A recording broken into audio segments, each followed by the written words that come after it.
My career as an automotive improvement expert began when I modified my first car. Since then, as a car enthusiast and published author, my obsession with the automobile has led me to enhance tons of vehicles, both inside and out.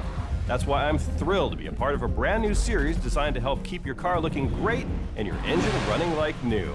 I'm Chris Duke, and welcome to eHow's Auto Center, brought to you by Mobile One. Hey Chris, I'm going up to the mountains this weekend. What's a good checklist for driving in winter conditions? Hey Dominic, driving in winter conditions is something you should definitely prepare for. Now here's a good checklist to use when getting ready for that first cold cruise. Let's start at the very front. Now when driving in winter conditions, your lights are very important. Make sure all the lights in your vehicle are in working order. Test them in order so you remember to test them all. Headlights, high beams, brake lights, turn signals, and hazard flashers. Make sure the lenses are clean so that your lights are easily visible too. If those headlights are hazy, check out our headlight restoration video. Now check your windshield wipers and wiper fluid. You should have winter-ready wipers, and if you live in an area where climates get very cold, make sure you have proper windshield wiper fluid that won't freeze in cold weather. It will tell you right on the front of the bottle what temperatures it will cover. Now put on some safety glasses and check under the hood. The first thing to look at is your oil. Cold weather starts can add stress to your engine. One way to avoid this is to use synthetic motor oil. Using synthetic oil rather than conventional motor oil can reduce stress on engine components and help keep your car starting in cold weather. Now when using synthetic motor oil, you may use the same weight of motor oil in both summer and winter months. Synthetic oil flows better, no matter what the weight, and flows well even in cold weather. Now let's check your antifreeze. Make sure it's ready to stand up to cold temperatures. I can't tell you how many times I've seen people with only water in their radiator end up with busted hoses and radiators due to freezing temperatures. Also check your hoses and belts. If they are already to the worn stage, it's a good idea to replace them before it gets very cold. Old belts and hoses can suffer structure damage and failure in freezing temperatures. Remember to be sure to wear those work gloves.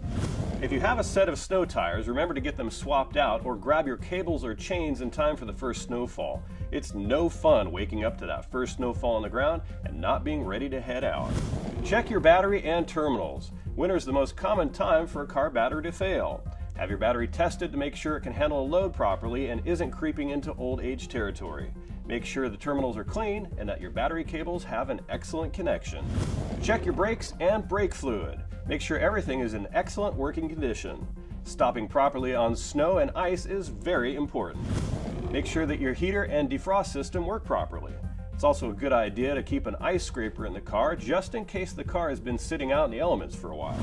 Something else to remember if you live in an area that sees snow and of course snow removal services. The salt they use to de-ice the roads can do damage to your vehicle if left unattended for long periods of time.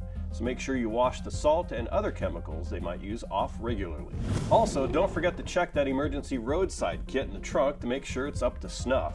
A first aid kit, flashlight, fire extinguisher, and hazard triangles or road flares should always be in your car, but make sure you add a windshield scraper, blanket or warm clothing, a small folding shovel, and some chemical hand warmers. You do have an emergency roadside kit in the trunk, don't you? I'm an animal lover, but that bag of kitty litter in the trunk isn't for Fluffy. Kitty litter is a great way to provide extra traction if you get stuck in the snow. I hope these tips make it a little easier to get your car ready to hit the road this winter. Now while you're out, don't forget the most important tip of all when driving around in snowy or icy conditions. Drive a little bit more cautiously, and remember your Boy Scout training, always be prepared. Thanks for the question, Dominic. For eHow's Auto Center, I'm Chris Duke. Here's to helping keep your car running like new.